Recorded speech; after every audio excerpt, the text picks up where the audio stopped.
We also have intelligence indications that the terrorist Ashraf Juda, Islamic Jihad's brigade commander of the central camps, was at the compound. This military facility was embedded inside the al-Tabin school building in Gaza City.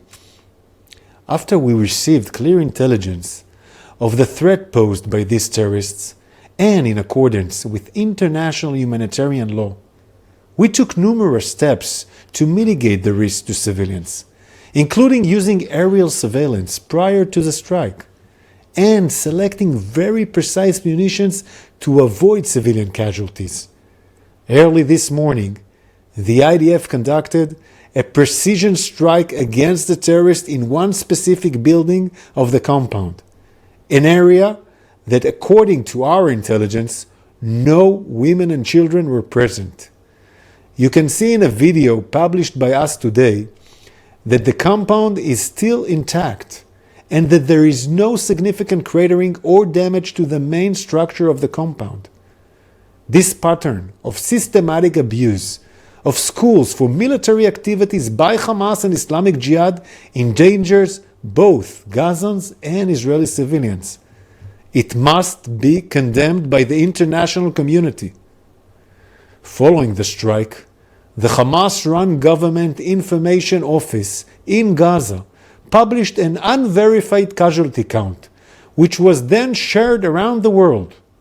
These figures do not distinguish between combatants and non-combatants, and they do not match the information held by the IDF.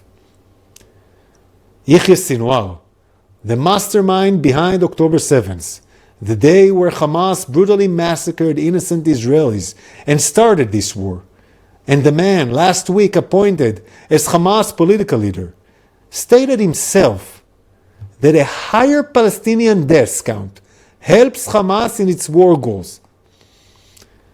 Where Israel sees harm to civilians as a tragedy, Hamas sees harm to civilians as a strategy.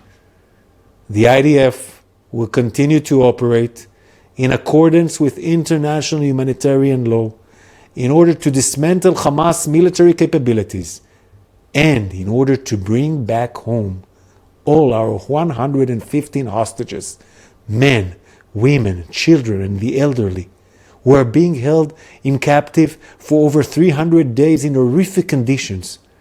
We are operating to create the conditions to bring them back home. We call on the international community to do everything they can to fulfill this goal.